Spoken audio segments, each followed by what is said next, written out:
Há feridas que o tempo por si só não cura. Cicatrizes gravadas no fundo do coração, bem no interior do lugar que um dia chamamos de lar, o único lugar que pensávamos que seria sempre seguro. Nasci gêmea, apenas 12 minutos mais nova que minha irmã. Mas aquele pequeno espaço, aqueles meros minutos, traçaram uma linha invisível entre ser vista e ser invisível aos olhos da minha família. Meus pais sempre quiseram apenas um filho. Mas o destino lhes deu dois. Desde o primeiro dia, uma criança foi a criança de ouro, banhada em amor e atenção. Essa criança era minha irmã Alison. E eu? Eu me sentia como uma sombra se esvaindo em sua luz, ignorada, marginalizada, sempre em busca de um amor que eu nunca conseguiria alcançar plenamente. Eu me esforcei tanto, em silêncio, para provar meu valor. Mas cada conquista que eu conquistava só parecia fazer com que eles amassem mais Alison e se ressentissem ainda mais de mim. No dia em que completei 21 anos, em vez de comemoração e alegria, enfrentei frieza e abandono. Alison foi levada para uma viagem à praia com amigos, enquanto eu fiquei sozinha com nada além de um bilhete e um pequeno vale-presente. Aquele momento me destruiu. Foi então que fiz uma escolha, ir embora e nunca olhar para trás, construir minha própria vida longe da família que nunca me escolheu. Por 2 anos, fiquei longe. Mas quando um terrível acidente de carro deixou meus pais hospitalizados, o passado voltou à tona. Primeiro, pediram ajuda à minha irmã, o que não surpreendeu que ela tenha recusado. Depois, me ligaram pedindo ajuda financeira para cobrir as contas médicas altíssimas.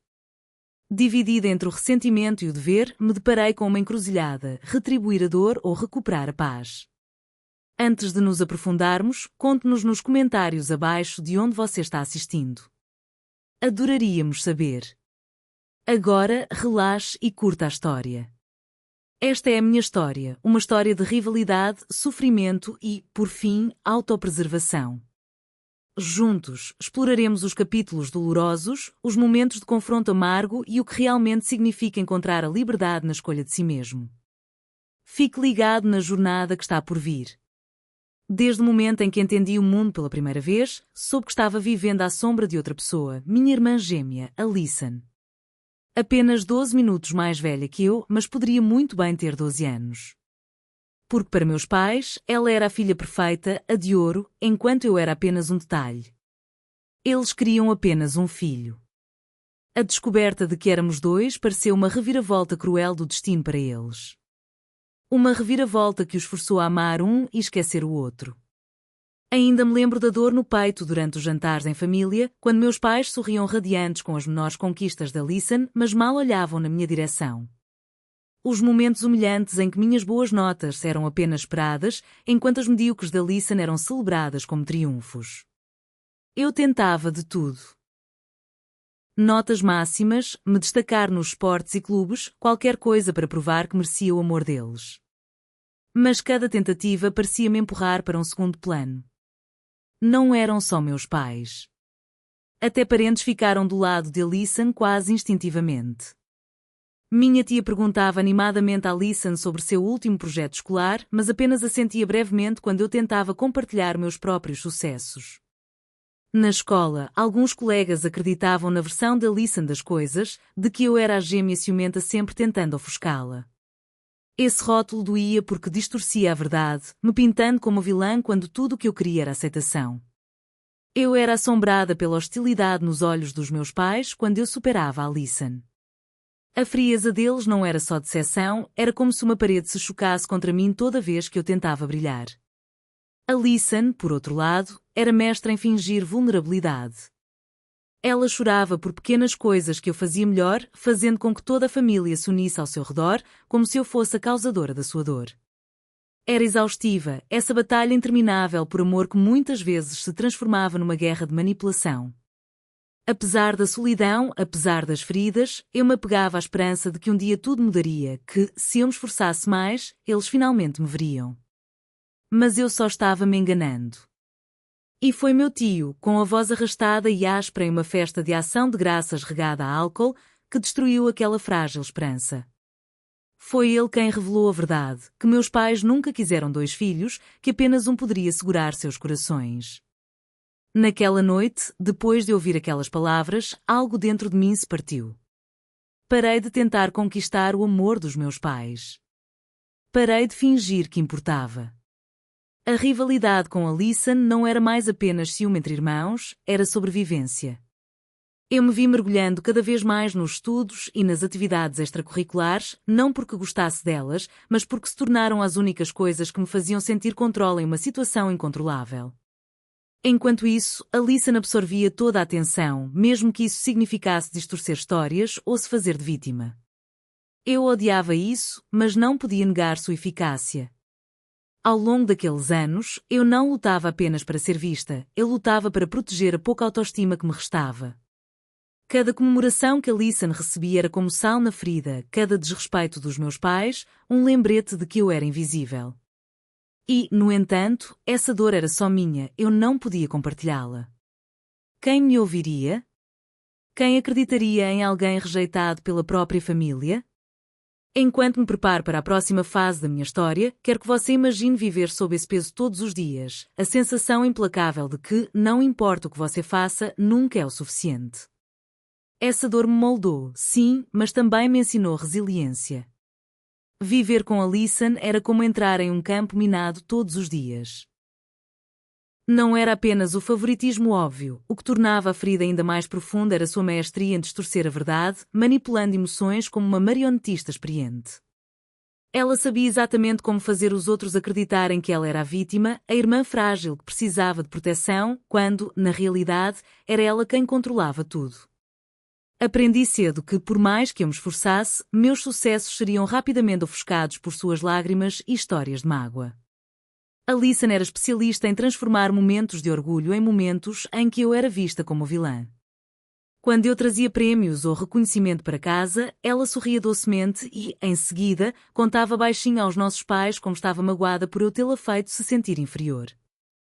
E, de alguma forma, sua tristeza sempre conquistava a compaixão, todas as vezes.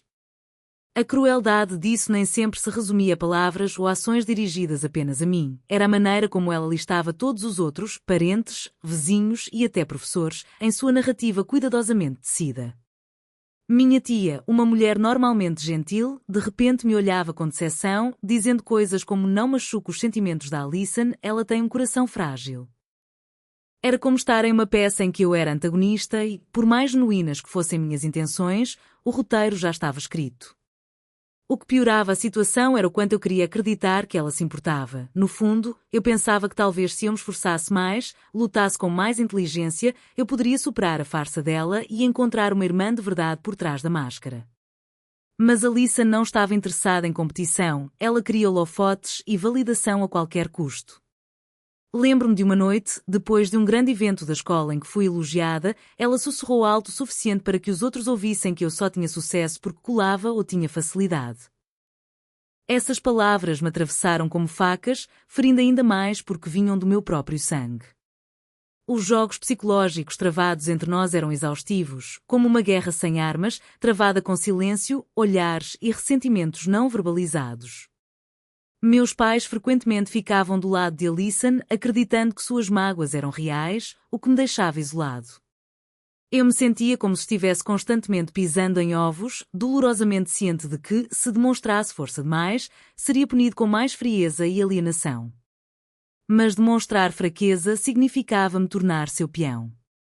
Houve momentos em que captei vislumbres de vulnerabilidade em Alison, aqueles raros momentos em que sua máscara caiu por apenas um segundo. Nesses momentos fugazes, vi a garota solitária e assustada que ela devia ser por baixo. No entanto, com a mesma rapidez, esse vislumbre desapareceu, substituído pelo sorriso astuto que me lembrou que ela estava jogando um jogo para sobreviver e vencer. Meus amigos desempenharam um papel pequeno, mas significativo, na minha jornada. Sarah, minha confidente mais próxima, foi a primeira pessoa com quem realmente me abri. Ela testemunhou as batalhas silenciosas e as cicatrizes emocionais e me lembrou que eu não estava sozinha, que às vezes o amor tem limites.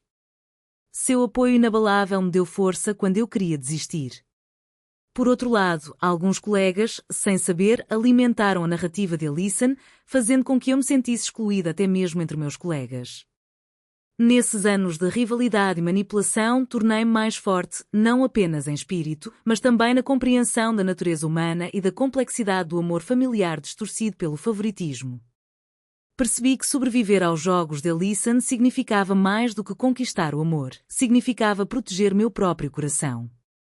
Enquanto me preparo para compartilhar o que aconteceu quando finalmente cheguei ao meu ponto de ruptura, antes do meu aniversário de 21 anos, o dia em que minha vida mudou para sempre, lembre-se disso. Crescer em uma casa dividida pelo amor e pela crueldade não é apenas doloroso. Isso lhe ensina as lições mais amargas sobre confiança, resiliência e autoestima.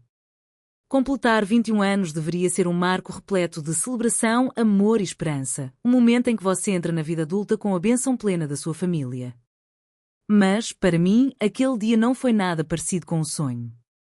Foi o dia em que tudo o que eu acreditava sobre família se estilhaçou em 1 milhão de pedaços. Passei os últimos 4 anos me dedicando de corpo e alma à faculdade, formando-me com honras em uma das melhores escolas de negócios do Estado. Fui o orador da turma, um bolsista, conquistas que, na minha opinião, finalmente deixariam meus pais orgulhosos. Mas, em vez de parabéns ou um abraço caloroso, fui recebido com silêncio. Nenhum telefonema, nenhuma flor, nenhuma surpresa. Apenas o vácuo frio e equante da indiferença deles. Então veio o golpe mais cruel. Na véspera do meu aniversário, voltei para casa após um longo dia de estágio, esperando talvez um jantar tranquilo ou um simples agradecimento.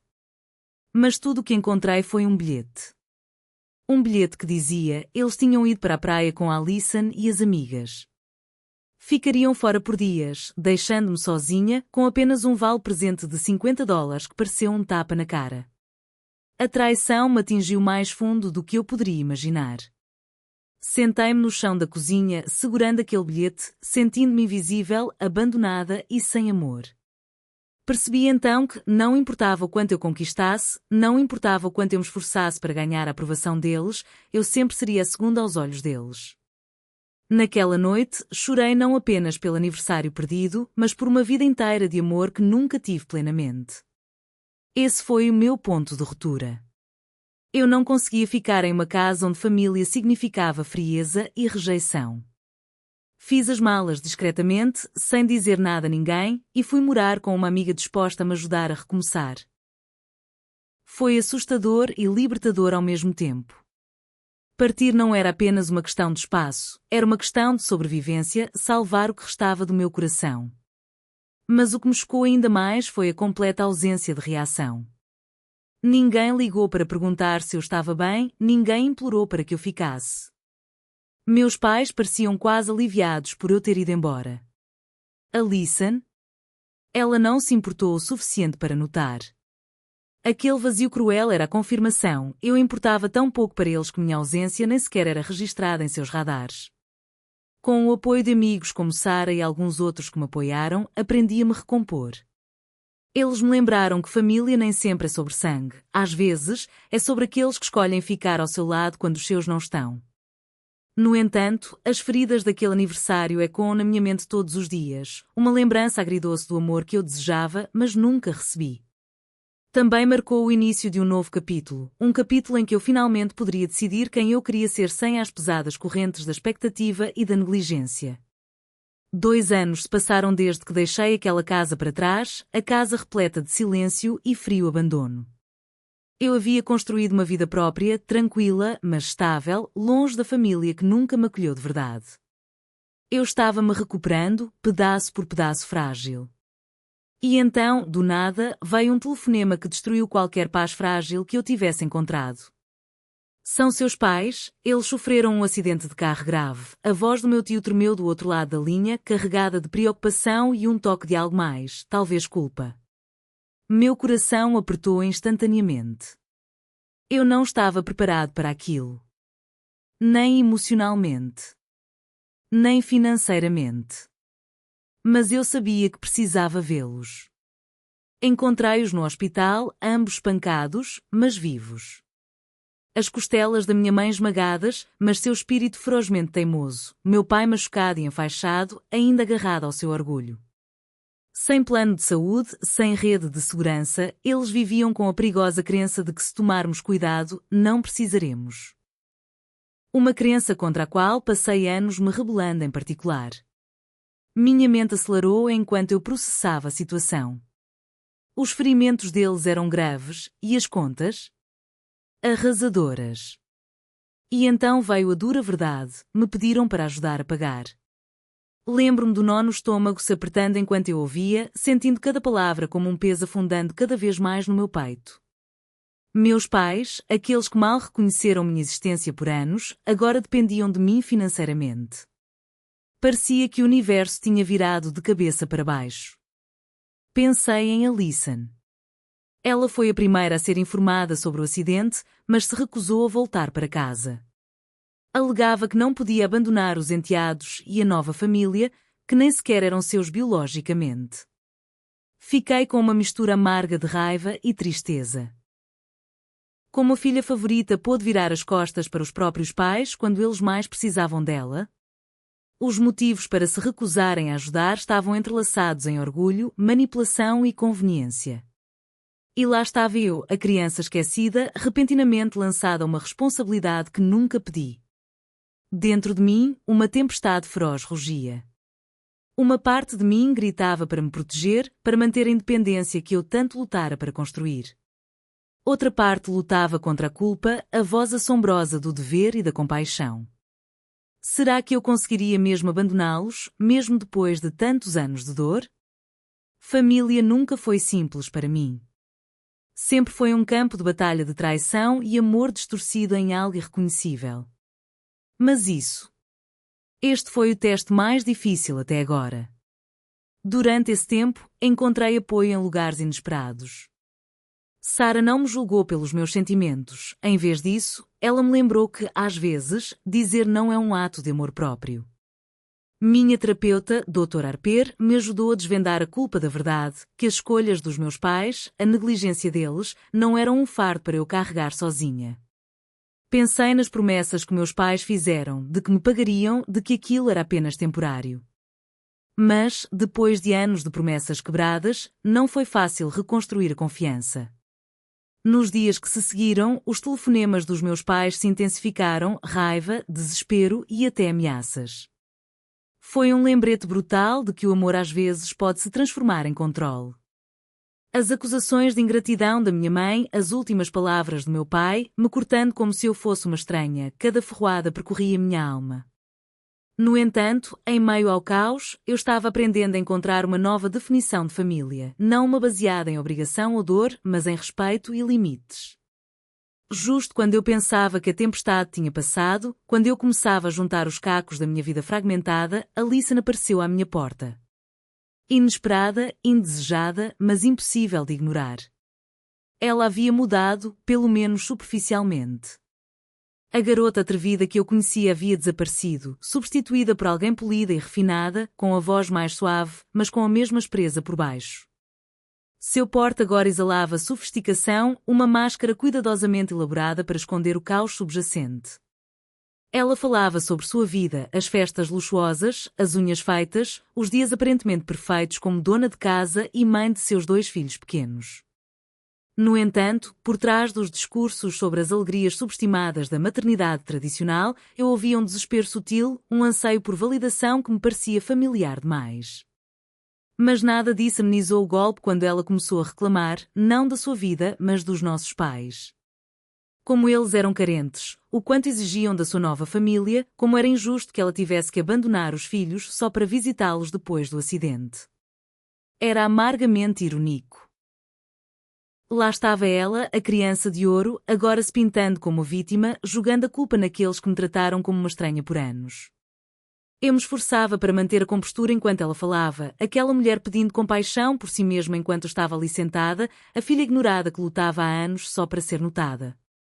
Ela queria que eu fizesse as pazes, que interviesse e fosse o apoio emocional de que precisavam para que ela pudesse voltar à sua vida tranquila. A dor familiar da manipulação me perfurou. Alison se fazendo de vítima novamente, usando a culpa como arma. Minha pele coçava de raiva e velhas feridas começaram a sangrar, como ela podia agir com tanto direito se nunca se importou de verdade? No entanto, por baixo de tudo, havia uma dolorosa constatação. Aquela era minha irmã, a outra metade da minha alma, distorcida e quebrada à sua maneira. Ao longo da nossa conversa, vislumbrei a irmã que um dia esperei ter, vulnerável, dolorosamente humana. Mas esses momentos foram fugazes, rapidamente substituídos pela mulher que aprendera a sobreviver por meio do controle e da astúcia. Nossas palavras se chocaram como um trovão, educadas na superfície, afiadas por dentro. Eu concordava com a cabeça enquanto seus monólogos sobre sua vida familiar perfeita, mal conseguindo disfarçar minha vontade de interrompê-la, de chamá-la para fora. Mas segurei a língua, sabendo que aquele confronto era só meu. Depois de quase uma hora, ela foi embora, e suas palavras de despedida foram uma promessa vazia de manter contato. Nós dois sabíamos que era mentira. Ela ficou aliviada por ir embora, assim como eu fiquei feliz em vê-la partir. Mas aquela visita me forçou a encarar uma verdade que eu tentava ignorar há muito tempo. Família não é só sangue, é um campo de batalha repleto de corações frágeis, traições e amores confusos. Mais importante ainda, me fez perceber que a vida que escolhi agora, longe desses laços tóxicos, é verdadeiramente minha. Depois de anos de sofrimento silencioso, manipulação e laços familiares frágeis, finalmente entendi o que a liberdade realmente significava. Não apenas escapar das paredes físicas daquela casa, mas quebrar as correntes que prendiam meu coração e meu espírito. Cortar laços com a minha família foi a decisão mais difícil que já tomei. Foi como perder uma parte de mim, mas também foi o momento em que comecei a me encontrar. Cada chamada ignorada, cada mensagem bloqueada, foi um tijolo colocado na fundação da minha nova vida, uma vida construída com base em respeito, amor e limites. A dor da rejeição, a amargura de ser rejeitada como se eu nunca tivesse importado, ainda persiste profundamente dentro de mim. Mas transformei essa dor em força, um escudo para proteger meu coração frágil. Aprendi que, às vezes, amor próprio significa dizer não àqueles que deveriam ter-te amado incondicionalmente, porque amor sem respeito é apenas mágoa disfarçada. Amigos como Sara se tornaram minha nova família, âncoras de apoio e gentileza. Eles caminharam ao meu lado nas noites mais sombrias, me lembrando de que eu era digna de amor e pertencimento. Minha terapeuta, Dr. Harper, me ajudou a desembaraçar os nós complexos da culpa e do ressentimento, ensinando-me o poder do perdão, não pelo bem deles, mas pelo meu. Reflito frequentemente sobre Alison, sobre a irmã que perdi e encontrei em pedaços. Nossos caminhos divergiram completamente, e ainda assim os ecos do nosso passado compartilhado ainda me assombram. Mas não carrego mais o peso da rivalidade. Em vez disso, carrego as lições de resiliência e a esperança de cura. Minha jornada rumo à liberdade espiritual não é linear. Em alguns dias, as feridas parecem recentes, as memórias pungentes e a dor avassaladora. Mas, a cada passo, eu me recupero mais, aprendendo a amar as partes que foram esquecidas, a confiar novamente e a viver plenamente. Esta não é apenas a minha história, é um testemunho para qualquer pessoa que já se sentiu invisível, não amada ou destruída pelas mesmas pessoas que deveriam protegê-la. A cura é possível. A liberdade está ao seu alcance. Ao encerrar este capítulo, convido você, onde quer que esteja, quaisquer que sejam suas cicatrizes, a se apegar à esperança. A acreditar que, além da dor, existe a paz e, além da escuridão, existe uma luz esperando para guiá-lo para casa. Obrigada por compartilhar essa jornada comigo. Se esta história repercutiu em você, deixe um comentário e compartilhe de onde você está assistindo. Sua voz importa mais do que você imagina. E lembre-se, as batalhas mais difíceis geralmente levam às vitórias mais bonitas.